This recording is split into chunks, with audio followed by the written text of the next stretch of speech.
Je dirais même que je suis pas une lumière en électricité.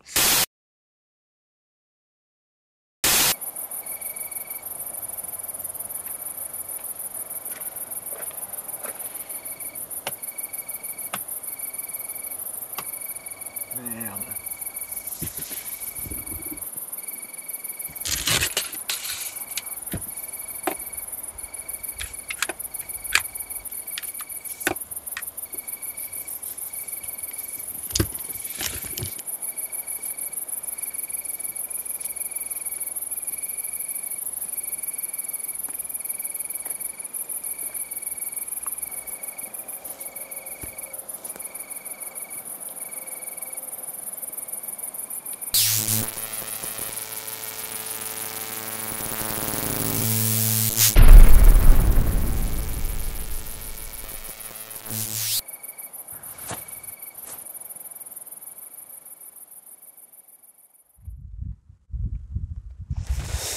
Oh.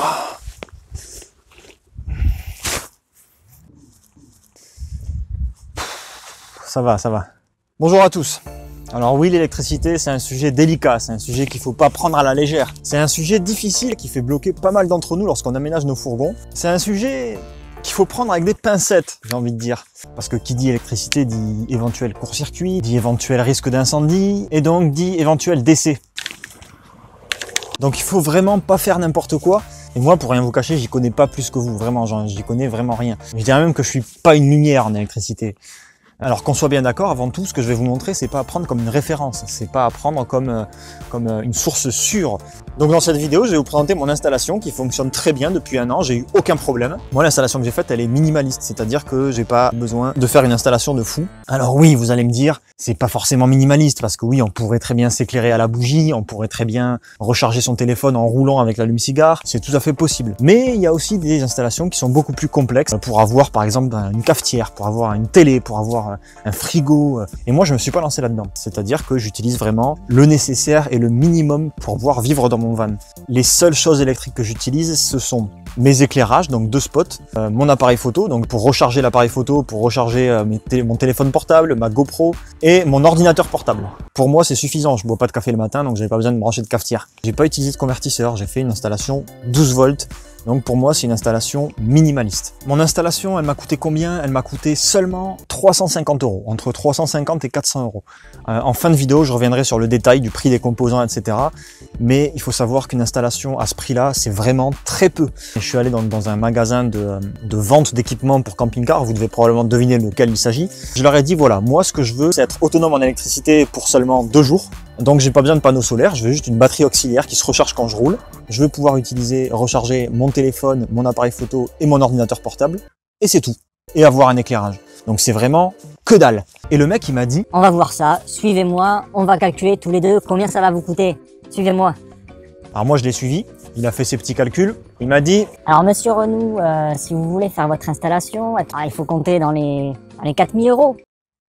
Quoi? 4000 €? Alors moi je l'ai regardé en souriant, je lui ai dit ok merci, c'est gentil, merci pour l'information.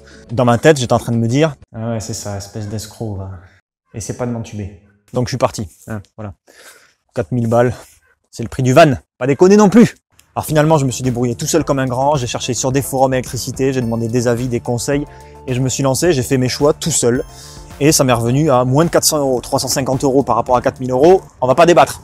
Bon bref. Il va y avoir différents chapitres, hein. Ça va être très simple, c'est-à-dire que si tu connais rien en électricité, normalement tu vas comprendre. Je suis pas du tout expert, je suis en bas ici de l'échelle, tout en bas là ici, je suis vers là, à peu près. Voilà, là c'est mon niveau d'électricité. Rapidement, hein. Premier chapitre, les bases de l'électricité. La formule que tout le monde connaît, c'est P égale U fois I. La puissance est égale à la tension multipliée par l'intensité. La puissance, c'est en watts, la tension, c'est en volts, et l'intensité en ampères. Je vais rester juste sur cette formule, je vais pas aller plus loin parce que déjà, moi, ça m'embrouille. Juste pour vous donner un petit schéma un peu plus concret qui va vous permettre de comprendre très rapidement ce que ça signifie. Par exemple, si on prend un robinet d'eau avec un tuyau, la puissance de ce tuyau va correspondre à la pression dans le tuyau multiplié par le débit d'eau qui sort. Si vous avez un équipement électrique qui demande une puissance élevée et que vous alimentez votre équipement en 12 volts, donc avec une pression très faible, une tension très faible, et ben vous aurez besoin d'une intensité forte. Et du coup, on entame le chapitre 2.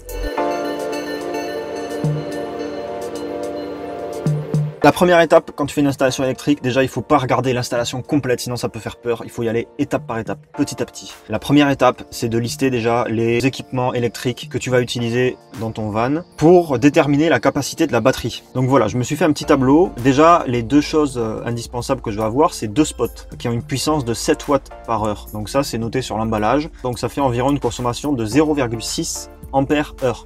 Étant donné que j'ai estimé l'utilisation des spots environ 6 heures par jour, j'aurai une consommation de 3,6 ampères par jour. Là, déjà, j'ai commencé à prendre de la marge. C'est-à-dire que je vais jamais utiliser les deux spots en même temps. Ensuite, j'ai listé tous les autres équipements. Donc, j'ai mis 2 téléphones portables.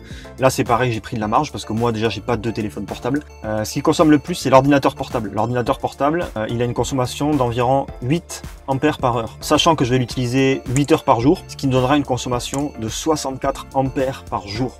Donc c'est énorme. Ça, il faut pas l'oublier, l'ordinateur portable. L'appareil photo, quand je le mets à recharger pendant 1 heure ou pendant 2 heures, en général, il me tient 5 jours. Donc j'ai pas besoin de le mettre à recharger tous les jours. Donc là, c'est pareil. Encore une fois, il y a de la marge. Vaut mieux prendre de la marge plutôt que de ne pas avoir assez d'énergie. On se retrouve donc avec un total de 96 ampères. Alors les 96 ampères, c'est pas le total de tout ça. Moi, je me suis rajouté encore une sécurité. Le pourcentage de décharge max autorisé. Les batteries, il faut pas les décharger totalement. Sinon, ça les use. Le mieux, c'est d'utiliser seulement 80% de leur capacité et après de les recharger. 80%, les recharger. Sinon, ça les abîme. Et donc, j'aurai besoin d'une batterie qui fait 96 ampères. La batterie de 100 ampères que j'ai pris, c'est une batterie AGM. Il y a différents types de batteries. Il y a des batteries à l'acide, il y a des batteries AGM, il y a des batteries au lithium. Il y a plein de types de batteries différents. La batterie AGM, c'était un bon compromis parce que c'était pas trop cher, mais c'est quand même une batterie à décharge lente et c'est une batterie qui est solide, qui dure dans le temps. La batterie lithium, c'est hors de prix, donc c'était hors de question. Théoriquement, une batterie AGM, je peux la décharger à 100%. Je suis pas obligé de respecter la décharge de 80%. Je peux la décharger à 100%, mais j'ai préféré garder cette sécurité, garder cette marge. Voilà, la première étape, c'était ça. C'était déterminer la capacité de la batterie grâce aux équipements qu'on va utiliser. Et c'est simple, vous voyez finalement, quand on y va petit à petit, c'est simple. La deuxième étape, c'est de réaliser le schéma. J'ai mis un petit peu de temps à le faire, mais j'ai fait un schéma que je vais vous expliquer et qui reste relativement simple finalement. Qu'est-ce qu'on a qui est déjà installé sur le fourgon? On a la batterie moteur 12 volts. La batterie moteur 12 volts, elle est rechargée quand on roule. Et donc le but, ça va être d'utiliser le fait que lorsqu'on roule, ça recharge la batterie pour recharger la batterie auxiliaire qu'on va mettre en place. Donc on va mettre une batterie auxiliaire 12 volts et on va la raccorder à la batterie moteur 12 volts grâce à un coupleur séparateur. Le coupleur séparateur, il sert à coupler les deux batteries. Quand le moteur est allumé, les deux batteries sont couplées, donc ça va recharger les deux batteries. Et quand tu éteins le contact, les deux batteries sont séparées. Donc la batterie auxiliaire aura été rechargée et elle sera prête à être utilisée. Après, je pourrais rentrer plus dans les détails, mais je vais pas le faire. J'ai pas envie de vous embrouiller, j'ai pas envie que cette vidéo devienne chiante. Une fois que tu as ce schéma qui est tout simple, ben on va dire que tu as l'essentiel en fait. La suite du travail, ça va être de raccorder ton installation électrique à la batterie auxiliaire. Alors là, sur ce schéma, on voit que l'installation est raccordée sur le coupleur séparateur. J'aurais très bien pu raccorder ce plus rouge directement sur la batterie auxiliaire 12 volts. Pourquoi je l'ai mis sur le coupleur séparateur? Parce que le coupleur séparateur, il a une fonction en plus. Il va analyser le taux de décharge de la batterie auxiliaire et dès que ça va atteindre 11,6 volts, ça va couper pour éviter d'endommager la batterie auxiliaire. C'est juste qu'en fait, c'est une fonction sécurité. Donc, on voit le plus qui part du coupleur séparateur et à ce plus sont reliés les interrupteurs des spots, sont reliés les interrupteurs du voltmètre, parce que j'ai rajouté un voltmètre pour voir combien d'électricité il me reste en gros. Sera raccordé les prises 12 volts, donc j'ai mis 2 prises 12 volts et une prise USB, donc sur la prise USB il y en a 2 en fait. Donc comme ça je peux recharger tout ce que je veux, j'ai assez de prises. Et ensuite j'ai fait partir le pôle négatif, j'ai tout raccordé à la terre. Voilà, c'est aussi simple que ça. Et là j'en profite pour faire le petit point sécurité, la petite parenthèse sécurité qui est très importante. La petite parenthèse sécurité. Très importante. Il est très important de mettre différents équipements dans ton schéma électrique qui vont avoir pour seul rôle la sécurité. La première chose à faire, c'est mettre des fusibles. Les fusibles, tu peux en mettre partout si tu veux. Tu peux en mettre à tous les 3 cm si tu veux. Ça serait inutile, mais ça serait pas dangereux. Les fusibles, il vaut mieux en mettre trop qu'en mettre pas assez. Dimensionner les fusibles. On va aborder ça après. Il faut les mettre juste avant le positif de l'équipement électrique. Il y a aussi des fusibles au niveau du coupleur séparateur. Là, je les ai pas fait apparaître parce qu'ils sont intégrés au coupleur séparateur, donc on les voit pas. Deuxième équipement de sécurité, le coupe-circuit. Le coupe-circuit, c'est juste en fait, par exemple, si vous laissez votre fourgon pendant 2 semaines sans l'utiliser, et ben vous coupez le circuit. C'est comme si vous étiez chez vous et que vous faisiez disjoncter. C'est-à-dire que tu coupes tout. Ensuite, troisième chose. Attends, la sécurité, j'ai dit quoi? J'ai dit Ensuite, troisième chose, il faut mettre un extincteur parce que tu as une installation électrique, donc du coup, il y a beaucoup plus de risques d'incendie. Alors moi, j'avoue que le mien, il n'est pas bien placé. Voilà, je l'ai mis dans le coffre.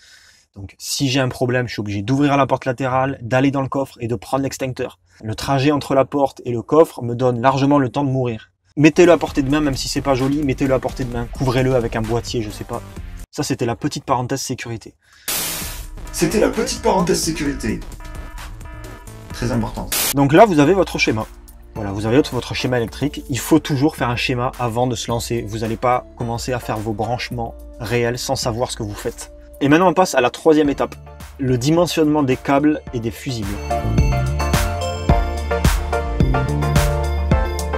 C'est très important ça, parce que si vous avez des câbles trop fins, ils vont fondre, ça va vous énerver et vous allez péter un câble. Ok, donc cette vanne, je l'ai faite, c'est bon. Les fusibles, c'est pareil, c'est important parce que si vous avez un problème dans votre circuit électrique, c'est le fusible qui va péter en premier s'il est bien dimensionné. Si vous n'avez pas de fusible, vous risquez d'avoir un problème, un incendie. Ça va vous saouler et vous allez péter un fusible. Oh putain, je suis survolté aujourd'hui. Ah non, ta gueule, stop. Ça va trop, c'est stop. Ça va, je déconne, je fais de mal à personne. Tais-toi juste tais-toi. Ouais. Un câble, c'est très simple à dimensionner. La formule, c'est ça. La section du câble en millimètres carrés correspond à la résistivité du fil, la longueur totale en mètres, le courant en ampères et la chute de tension en volts. La résistivité thermique, c'est 0,021 ohms par mètre pour les câbles en cuivre, donc ça bouge pas. La longueur totale, moi j'ai pris 1 mètre aller, 1 mètre retour, donc 2 mètres. Le courant en ampères, ça dépend de l'équipement que vous avez, ça c'est dans le tableau qu'on a fait juste avant. Et la chute de tension, on va dire que c'est environ 0,5, 0,36 volts pour 3%. Là c'est un peu compliqué, on va dire que c'est 0,5. Donc voilà, la seule chose que vous devez connaître en fait, c'est le courant que vous avez calculé juste avant. Donc on va prendre par exemple dans ce schéma la prise USB, c'est une prise où il y a 2 prises USB dessus. Donc la section du câble en millimètres carrés est égale à 0,021 multiplié par 2 mètres, multiplié par 2 ampères, divisé par 0,36 volts. Ce qui nous donne un résultat de 0,23, donc il nous faudrait théoriquement un câble de 0,23 millimètres carrés, mais ça n'existe pas, il n'y a que des standards de câbles. Étant donné que moi en stock j'avais du 0,75, j'ai pris du 0,75, ça change vraiment rien du tout, c'est pas comme si j'avais pris du 16 millimètres carrés. Et pour les autres équipements, c'est la même procédure. Ensuite, pour le fusible faut qu'il soit situé entre la consommation de l'équipement et entre l'intensité que peut recevoir le câble. Comme ça, le jour où il y a une surintensité, où il y a beaucoup trop de courant qui passe dans le câble, et bien c'est le fusible qui va cramer. Donc là, il faut faire le calcul inverse. Un câble de 0,75 mm² pourra supporter une intensité de 6,25 ampères. Sachant que la prise USB devra recevoir 2 ampères, il faut que le fusible soit situé entre 6,25 et 2 ampères. Et donc c'est pour ça que j'ai décidé d'installer un fusible de 5 ampères. Et pour les autres équipements, c'est la même procédure. Voilà, ça c'était pour déterminer le dimensionnement des câbles et des fusibles. N'hésitez pas à aller voir sur ma page Facebook, sur l'album de mon aménagement, parce qu'il y a tous les schémas électriques, il y a les schémas électriques en détail, il y a un petit peu plus de photos, donc ça sera peut-être plus simple pour vous. Petite parenthèse, vous avez joué le jeu et merci beaucoup. Dans la vidéo précédente, je vous avais expliqué le concept du jeu où il fallait proposer des mots, etc. Donc j'en ai choisi un, celui qui avait le plus de votes, donc vous pouvez remettre ça dans cette vidéo. Proposez des mots plutôt rigolos parce que faut savoir que j'ai une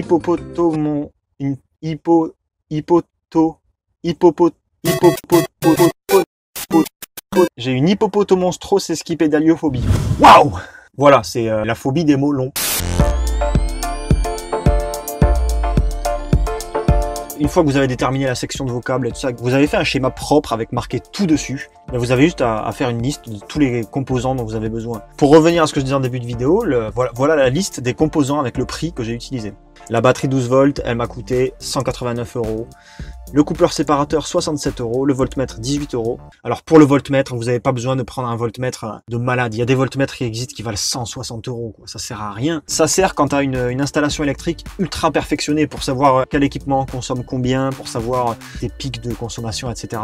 Moi j'ai pris un petit voltmètre, ça me permet juste de savoir le niveau de ma batterie à peu près en volts. Ça suffit largement. Voilà, vous achetez coupe batterie, porte fusible, le scotch électricité, les cosses, tout ce qu'il faut pour faire votre branchement, et donc ça nous revient à environ 360 € à peu près. Ce qui a coûté le plus cher, c'est la batterie. Après, vous pouvez prendre une batterie plus chère avec beaucoup plus de capacité. C'est à vous de faire le calcul, mais c'est possible de faire une installation qui vaut pas 4000 €. La question que vous devez vous poser peut-être, c'est mais comment tu fais pour recharger ton ordinateur portable sur du 12 volts? Parce que normalement, quand tu recharges ton ordinateur portable, c'est à la maison, chez toi, avec les prises normales, sur du 220 volts. Faut savoir qu'un ordinateur, environ le voltage, c'est 19 volts.